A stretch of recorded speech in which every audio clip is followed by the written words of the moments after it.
یا دوسرے نمبر پر آپ یوں سمجھیے افلا ينظرون الى الابل كيف خلقت والى السماء كيف رفعت والى الجبال كيف نصبت والى الارض كيف سطحت. انسان کائنات کو دیکھے، کائنات کی رنگینیوں کو دیکھے اور اس سے اللہ کی پہچان حاصل کرے، اللہ کی معرفت، اس لیے تو ٹھیک ہے. لیکن ہمارے ہاں جو گھومنا پھرنا ہے، بعض لوگ جنہوں نے اس کو انجوائے کا نام دے رکھا ہے، وہ سراسر گناہ ہی گناہ. تو میلا ٹھیلا، یہ عرس، یہ جشن، اس میں تو گناہ کا سوا کچھ ہے ہی نہیں. جہاں مرد و خواتین اکٹھی ہو جائے وہاں آپ نیکی کا تصور کر ہی نہیں سکتے.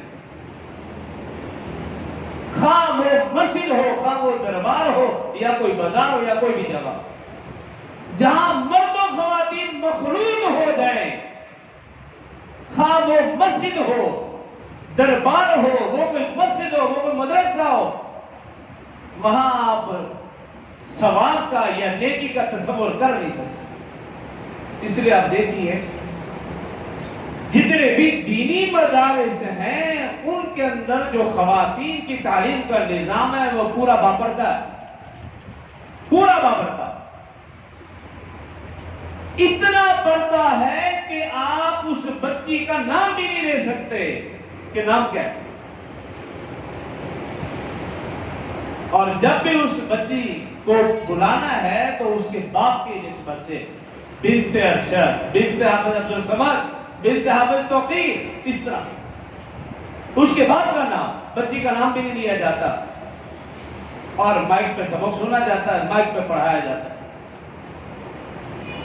اس لیے کہ بڑے کہا کرتے تھے، ان کی بات آج بھی مجھے یاد ہے، کہا کرتے ہیں اگر اللہ کا گھر خانہ کعبہ ہو اور اس میں پڑھا جائے قرآن، قرآن پڑھانے والے ہو حضرت حسن بصری، پڑھنے والی ہو حضرت رابعہ بصریہ، تو ان کے ساتھ تیسرا شکار.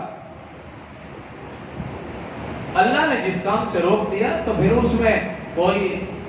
اس میں اللہ کی طرف سے کوئی بہتری ہے. تو یہ میلہ، یہ ٹھیلا، یہ عرس، اور عرس یہ عربی زبان کا لفظ ہے. عرس کہتے ہیں شادی کو، عرس شادی کو کہتے ہیں.